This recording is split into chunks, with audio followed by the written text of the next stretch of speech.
Welcome back to Mom is My Emergency Contact podcast. I am Lisa, your host.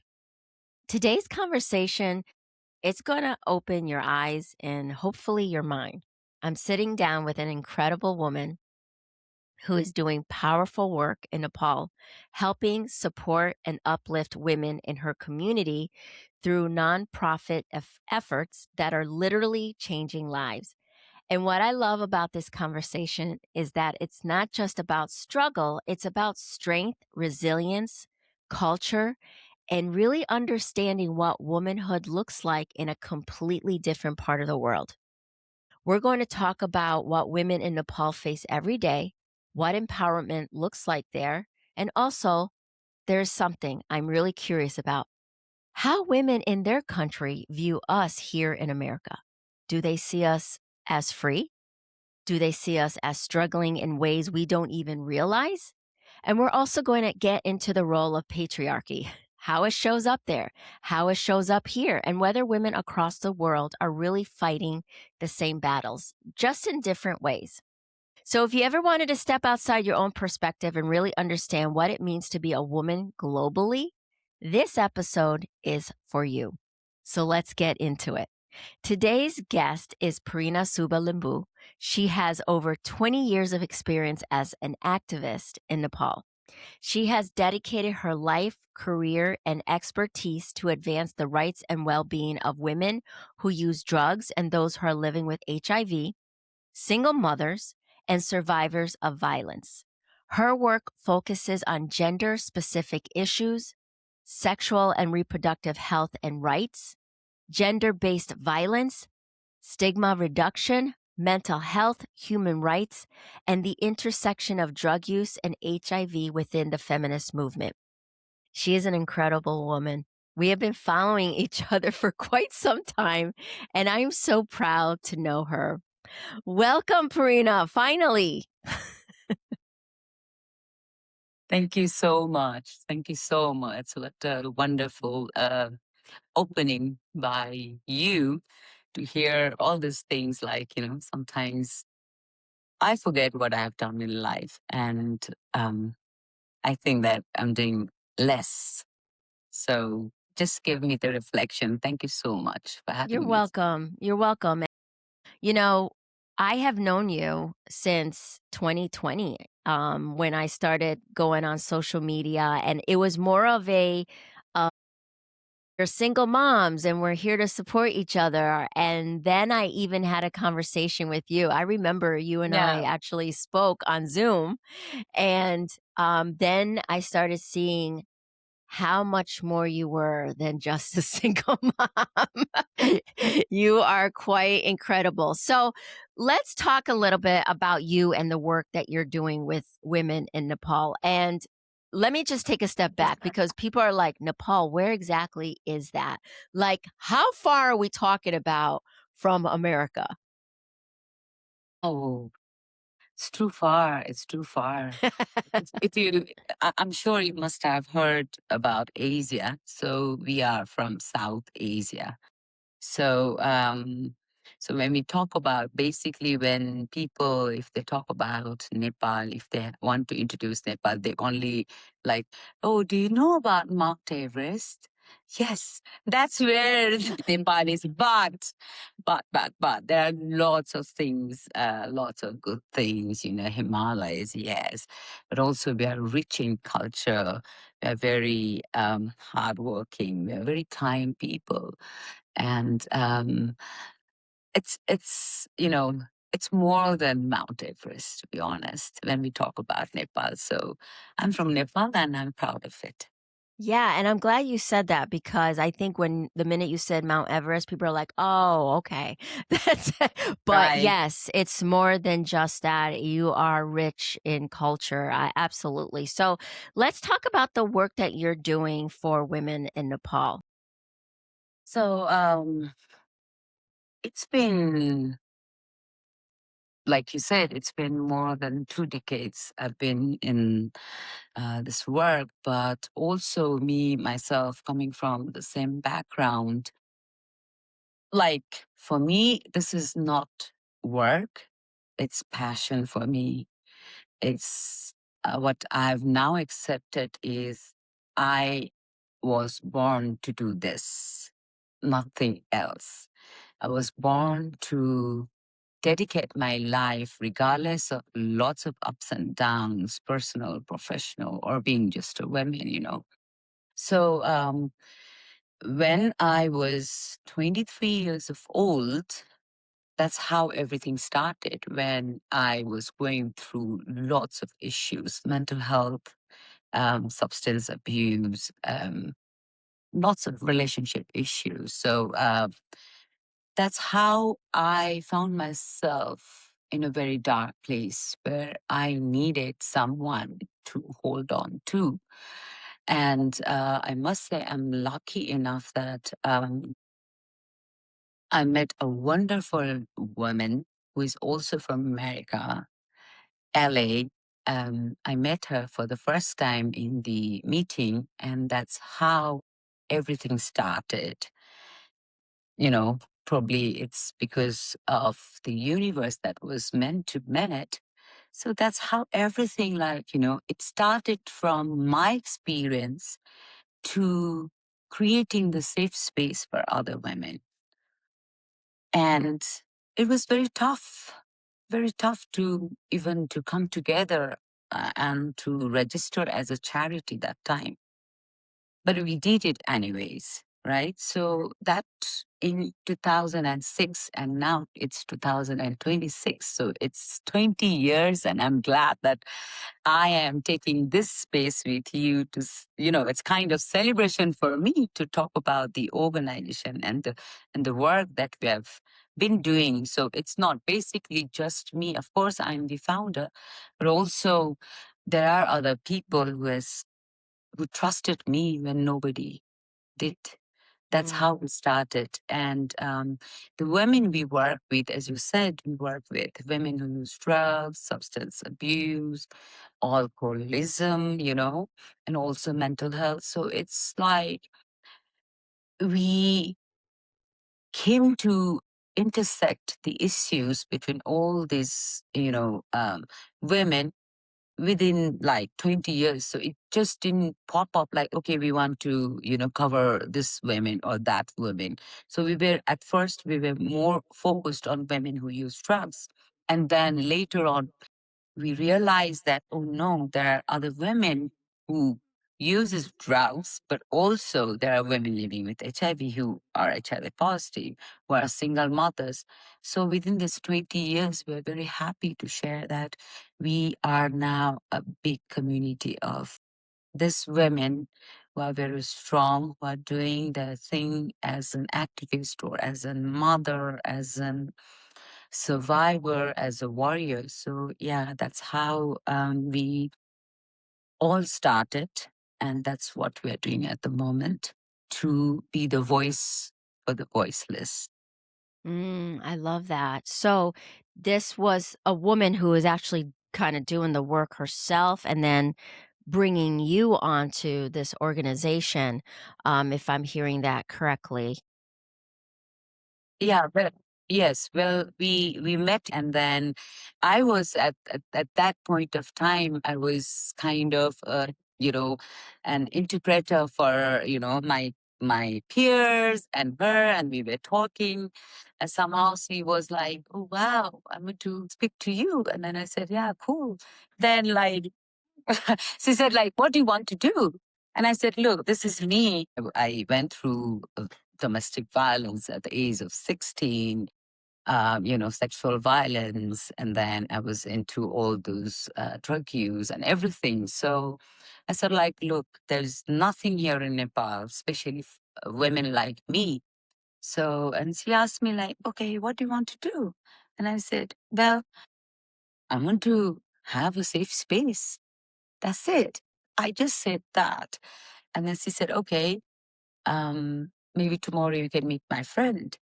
That was the moment I was like, okay, because I didn't know how to start the organizer. I didn't know all the rules and regulations of the country. Nothing. I just wanted to start something so that other peers or other my friends, they would feel safe, right? And then the next day, I met her friend. So that time he asked me, what do you want to do? And then it was the same answer. I said, like, I just want to open a safe space because I don't see anywhere we can go and talk and sit or discuss or even cry. We don't know where we are. So he gave me, like Lee. Her name is Lee. So every time wherever I go, I talk about this story. It's a very beautiful story. And so he gave us, Lee and both of them, they gave us 50,000 rupees at that time. It was like, wow, massive. So they said, like, okay, do what you want to do.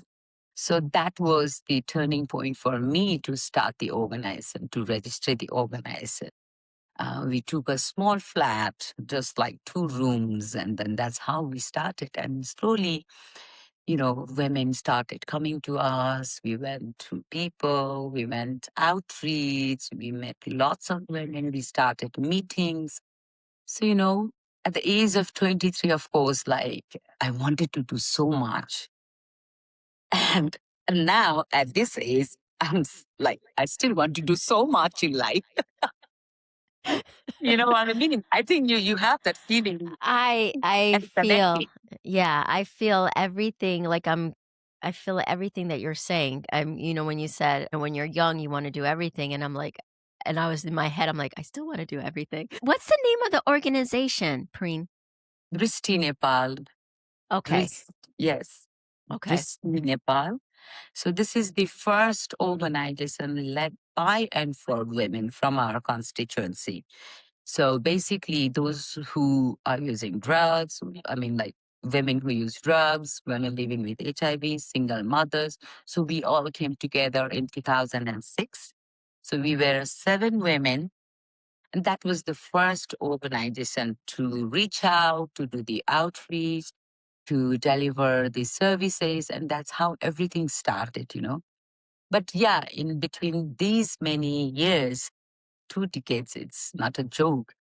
There has been lots of ups, ups and down, and ups and down. When I think of those days where I was left alone, or those days when I tried to change people, when our team were frustrated, okay, from getting money to becoming emotionally strong, it was frustrating. And Mhm. sometimes it's still there. So it's not easy, as we say. But I'm glad that, 23 years, Pareen is still here in me, and women like you or any other part of the world where I meet women, especially who are like doing their best, not to change somebody, but then to give their best what they have, are the Mhm. best women for me. They Mm. are my tribe Yeah. because I I now understand that we truly can't change the world. We can just contribute and we can be the way we are, you know. That's my pride. So we're going to put the information about your organization in the episode notes so that people can read into it. And what has been, I know you said that there was a lot of ups and downs. What are some of the biggest challenges women in your community face today? Ah, my God. There are a lot. In myself, I struggled to have the documentation for my son. We can't easily access documents like birth certificates or citizenship under the name of mother easily, regardless of, yes, there are clauses, there are few things, and we're still in the fight of that. Now, imagine the complications that we face, right? Um, I I feel that it's not just only our community, but also the general women in Nepal, we have lots of stigma around just being a woman. And when we say we are from this community, oh my God, the heights of how people treat us is like no one can imagine. So every day we are fighting to tell them we are human first, regardless of our past, regardless of our drug use or alcohol use, regardless of our uh, divorced or whatever the relationships. It's a struggle. We are not invited. We are even kicked out of the family. And there's like a huge kind of taboo of being what women who use drugs are, what women living with HIV, even the women who are divorced in Nepal, oh my God. It's like people, they just take us as an object. And we are still fighting for that we are not object. Stop objectifying us, you know? So the the the definition of a women here in South Asia is completely different, you know. So it's not easy for us. Been hearing about myself quite a lot. Like, this is very talkative. Oh my God, don't say anything to her. She'll just screw your mind. She's like, screw women's mind. So it's very tough thing for us to even to stand up for ourselves. Wow. And of course, you can see, of course, me being all the tattoos and, oh my God, what I have not done in life. I've done everything in life.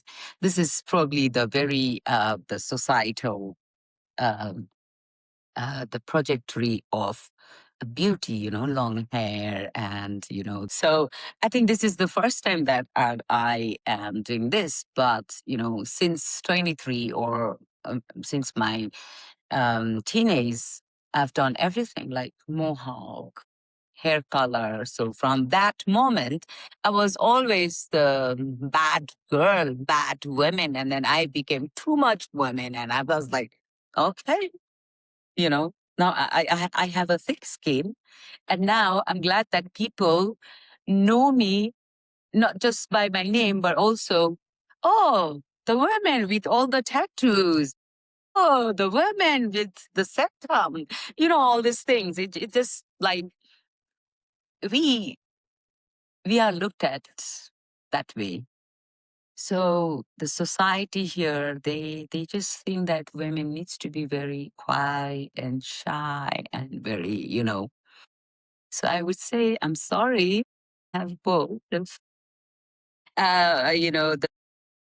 feminine and the masculine, I have both, and I enjoy that. I love it. So there are lots of things. One is the citizenship. There are hundreds and hundreds of children that they are stateless. There are hundreds of women who doesn't have citizenship. There are hundreds of women who are still are not accessing to the basic healthcare services. We don't get any support from Nepal government. We have nothing. So no matter if you are a single mother or not, do it. It's your thing. You got to do it. So yeah, there are lots of things to be, addressed. And also recently I got a little bit, we just had um, um, election, and I could hardly see people talking about women's health. And there are lots of things when it comes to women's health. Um, but I don't see that. And, the heights of corruption, it's also there. So as women, we always have to fight for basic human rights. My God. There's a lot of things you said. So, first of all, I want to mention because I want everyone to listen or understand this the document situation. So, like for here, if I want to get a copy of my birth certificate or any kind of documentation, I just go and request it, go to town hall or whatever. You are saying that for you and the women there, it is very difficult to get any of that information. Yeah, and especially your birth certificate, they would ask your father's name, your grandfather's name, like, if you have husband or not, are you living with someone, all the details. So it's like that. So it's tough. And I I personally feel that that's not something very necessary, especially when it comes to the documents in the banks, or let's say um, in the service centers. We have been fighting quite a lot, like even in service centers, especially if they know about our drug use, they would like ask us so many questions. Let's say I'll give you one example on, let's say, since we are now working in sexual and reproductive health rights also, unfortunately, all the funds has been cut off, and we have been, yes, we've been advocating for that as well. The USAID fund has been cut off. Lots of youth money has been cut off. Um, like, let's say if you go to the service center and then I want to go for a checkup, or if they know that I'm a active drug user, they would like automatically, they would just like, okay, can you wait for a while? Okay, now tell me, how have you slept with this? And they would do the body count. And in the basis of that, it's like, we are there for the service that we need. But then there are so many questions that we have to answer. And for that also, we are advocating that when we go as a service receiver, they should treat us as a patient. That's it. Not left, right, front, back, right? So Mhm. these are the things we as women, there are lots of women who are facing this sort of problems from every stage, like from service centers, from every corner. We are going through such things, and it's very hard. And the people who would like to bring this sort of issues, they would always see us as too much women. But I'm sorry, I would say I'm sorry. I'm not going to stop talking about it. You know. Mhm. So this is not just women who are struggling through drug use. It's all women who it can be Well, all I men. would, yes, I would say underprivileged women, I would say, because of course there are privileged women as well, not to mention, and I'm sure you also know the difference, right? But I would say marginalized or underprivileged women who are still um, struggling to get a good job, struggling to pay the house rent, struggling to feed their child. And there is no such system or the support that government is giving to us. So no matter what's the status of the country, what's the economical condition of the country, it Mhm. doesn't matter to them. Mhm. Even when Yeah. it comes to violence, like I think I've told you before as well. Like if there's one general women and one women who use drugs, or let's say women living with HIV, they are in a uh, you know relationship, toxic or violent relationship. The women who are like normal women, their case will be handled differently, and our case will be like they would say, "You ask for it." Wow. because you use drugs, because you have a background of drug use, of alcohol. You asked for it. It's like victim shaming is Mm-hmm. very popular here. Mm-hmm. Pareen, do you only see it? So I'm sure people are asking, well, what about the men who may be doing drug use? Is there still a difference in treatment between, when we're talking about drug use, people need to understand that there's a mental health issue going on. Okay.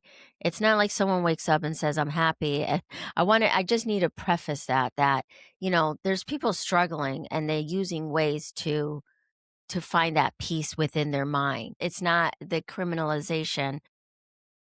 People use drugs for a reason. And there's that mental health issue.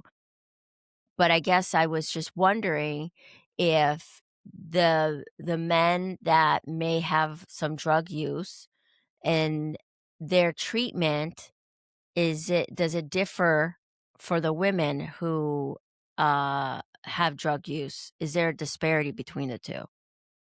Yeah, yeah, yeah, yeah, yeah. Of course, like, just let me tell you one thing. Men are born privileged. Actually, Mhm. they when they are born, automatically they have all the property thing there from their great grandfather and father and them. So it's very obvious that when men needs treatment, the family would very easily accept it and then send them for treatment. When I say treatment, it's not just only the abstinence programs. There are other programs. There are, substitution therapy. There are other things as well. Whatever the services are available, they would easily send them. They would keep them. They would invest them. So it's the money thing, right? But when it comes to women, it's very tough. They would first get kicked out, get out of my house, you know. Wow. But having said that, from 20 years till this date, yes, there has been changes in the mindset of the people that even the daughters can be what they want them to be, right? But still, they have 100 times more doubts. They would put 100 times more conditions. And not only that, once they're out of the services, it's very tough. And that's where Dristi is more concerned. And that's where our organization is fighting for basic human rights. Because no matter, I personally believe that no matter your, drug use, whatever the status, whatever you work, you do, we should not be excluded from any of the services that our country or the government is providing us without any judgment. But there are judgment, there are stigma. So I would say yes, the disparity of among men and women it's very high. And they would very easily get married so fast. They'll find women, their family would ask them to, oh yeah, you can marry and blah blah blah. But then for women, oh my God, it's pretty much of impossible. Me being unmarried mother was a big thing in my community or in a society. Um, they would just call me a sinner. So I struggled a lot to be this woman, not marrying and having a child and just giving my best as much as I can to my son. But again, I still live in a society where my son goes through quite a lot of bullying, has been bullied. Yeah, I'm sure has gone through quite a lot because of me. But I'm still not going to take those things to stop me for um, deciding what is good for me. So just to kind of like give people the big view of things, and it almost sounds like when we talk about struggling with, being a single mom, having some struggles with drug use, mental health, that the stigma is way worse for women experiencing that versus a man. Am I Yeah. right to say that? Okay. Yes. Yes. Okay. Very much. You can't Okay. imagine if someone sees me. I know I'll get judged because I call myself as an activist, human rights defender, and I'm the one who's telling this. It's like I'm tired because Wow. there is no such strong system that would speak for us, that would work for us, that would give justice for us, punishment or the act that would punish them, bring them down. So I'm tired, Lisa. So let me ask you this. What gives you hope right now for the women in Nepal?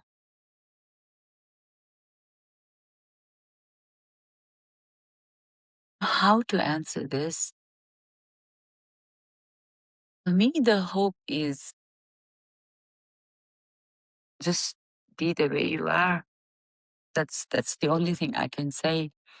Um, but the current um, changes in politics may bring certain changes in laws, or they may address. But unfortunately, we are so marginalized group that even in another 2 decades, I don't think will fall in their priority agenda. So if I have to segregate, like being from this community, what's my hope? My hope is that we have to keep moving. We have to keep building the movement within our young generations from the organization or outside the organization. So my hope for now is we have to keep moving forward, no matter Mm, what. But yeah. personally, like 20 years is not a joke. Like I said, I gave everything of my life, my everything. And to come to this point, and now I really want a very normal life. I've heard thousands of stories of survivors. I've been with them in the field, in the trainings, in the meetings, thousands in this 20 years. And still, I don't see much of a difference. Yes, there is difference, probably 0.05, but not even 1%, because we are very marginalized. And this is very sad for us. Okay. So let me ask you this then. Even though you're saying that it is probably a battle up the hill, on a hill that's almost impossible, but you're still moving forward and giving as much as you can, and that makes sense when you say your hope is just to be you, just to keep being you. Like, that makes 100% because you can't change people, you can't change the country. All you can do is be yourself. So, what does empowerment look like for a woman in Nepal? Maybe for you, like when you think on those days that you feel some sense of empowerment, what does that look like? For me, empowerment is the sharing information and the knowledge that you have freely. That's empowerment for me. And when it comes to empowerment, if you, if we have the knowledge, but if we don't have the courage, that empowerment is not empowerment for me. So empowerment always comes with the courage. Empowerment comes with the dignity. Empowerment comes with the respect. Empowerment for me comes in a package, and best of what we can do to ourselves and others, making a difference is empowerment. That needs action. I like that. A lot of the things that you're talking about, Mhm. it really makes me think and reflect about some of the issues that we have here in America. And you and I talked a little bit about it. And man, did you like blow my mind when you brought up the perspective of here of how does how did you or even the women that you work with how they view women in America. So do they see American women as free, or do they see our struggles that we might not even realize that we have? Of course, we see, yes, there's freedom, yet there women are getting freedom in conditions, lots of conditions. Um, we see lots of struggle in a very different way. And like, when we stay America, or like we grew up like in Nepal, we we grew up hearing like America, um, the dream country, money and all this. Now we completely understand where everything started, how it started, the movement, um, every kind of movement, the solidarity, and to see still lots of women struggling there, it really breaks our heart actually. So we don't see any different or having uh, all those leverages or privileges there. We Mhm. completely understand that women there are still struggling, you know, and we as South Asian, we also understand that yes, we are far left behind in terms of, yeah, the cities are developed there. Yeah, there are trains, there are so many things, the high speed internet, the economy, the money is high. But when it comes to women's rights, I don't see any difference. We don't see it. So we all are equal and we feel it. And we march towards there. Like we know the building of, UN headquarters. Where is it? Where the all big, all the gender-based violence conferences. It all happens in New York. Why is that? Of course, it's there. It's happening there too, you know? So we don't see any different. Hmm. That's interesting. I'm sure that you probably feel more sorry for us now. Um, Yeah. the struggles are definitely struggling more than ever, Yes. more than Yes. ever. Yes. Yeah. I think we're kind of taking a step back and not a step forward. So let's talk about your organization again. Okay. Okay. So, how can people listening support your organization or your work? Like, what are some of the things that they can do?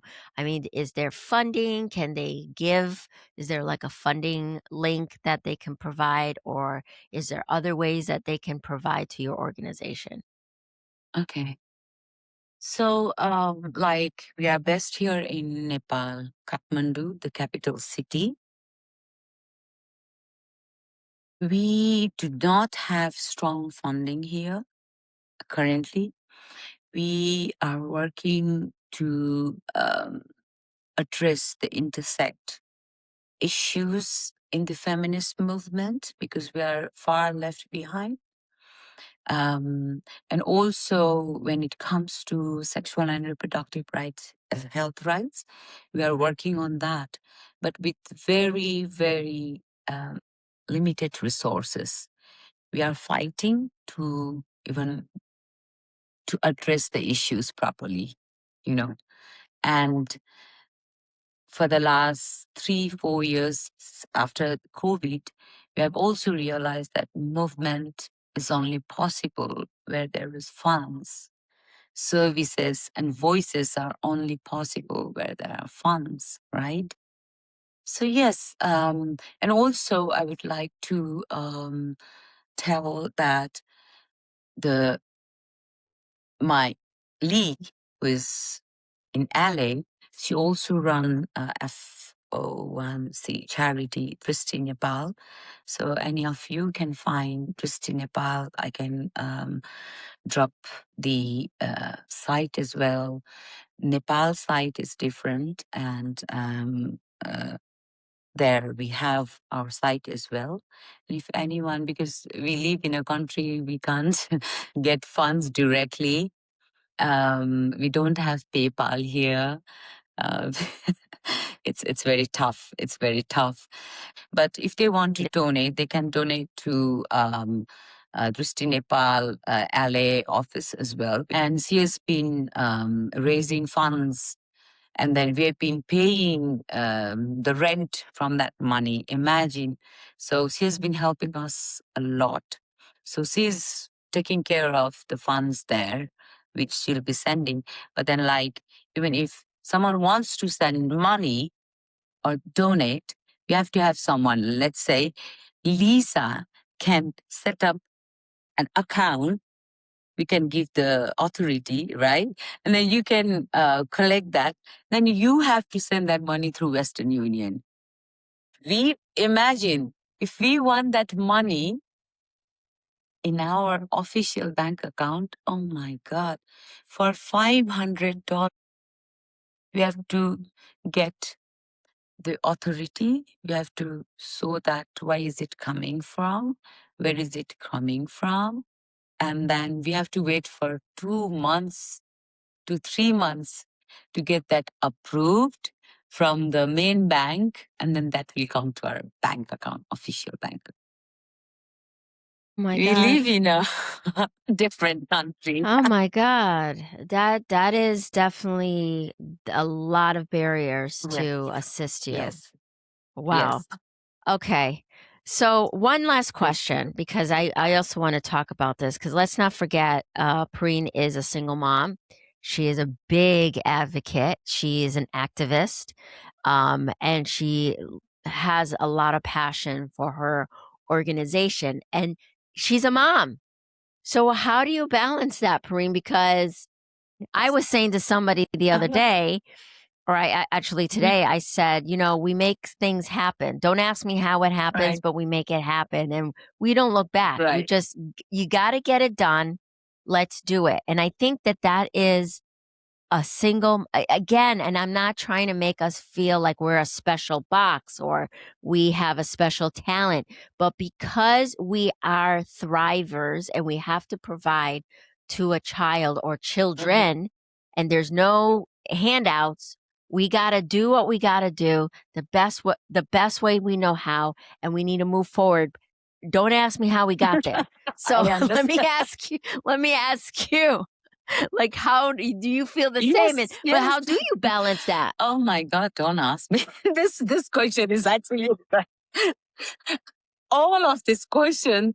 It wasn't tough, but this question is very tough. Right? Because it's like you think to yourself, I don't know. Yeah. I just do it. I just do it. Imagine like waking up at 5:30 to 6, wake up and then breakfast and then, okay, bye. And then again, make lunch. Okay, then bye, drop to the school or, book something and then do your workouts and all these things. thinking of that, I feel like I did it at the end of the day. Yes, I did it. That's the only thing I can say. Like, yes, I did it. That's Yeah, it. time and again, it becomes really, really tough as um, he's a teenager.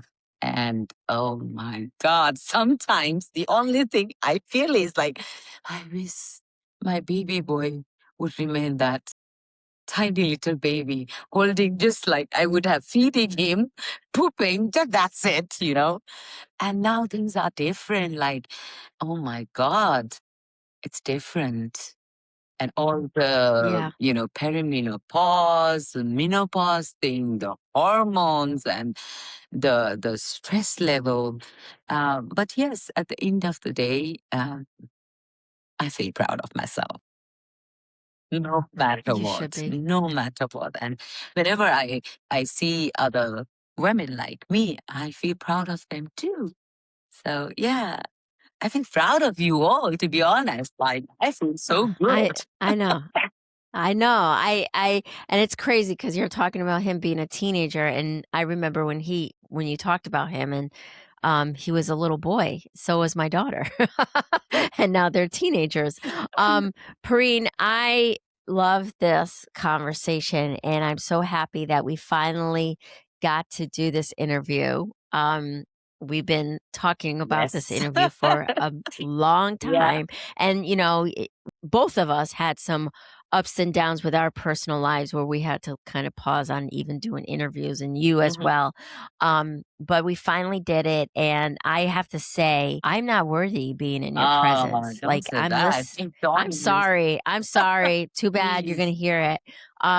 It is very humbling to hear your challenges and see how even though as like I said, you're running up a hill that you feel like it's never ending, but yet you smile, you laugh, and you keep moving forward, and that is such a strength to be admired, and I'm so happy that we got to finally meet like this, and I am proud of you in the work that you are doing, and I hope that people are listening to this and reflect their own struggles as well. Not in comparison, but just be like, wow, she can do it. Look what she's doing. I can do this. For sure, you can do this. So, with Absolutely. that being said, Preen, where can we find you? Because right now you're taking a break on social media. So, if someone goes on your social media, you ain't going to see anything, but she does have a big following. But tell them anyway your social media, where we can find you, and then the website for the organization. Okay, for organization it's www.dristinepal.org.np.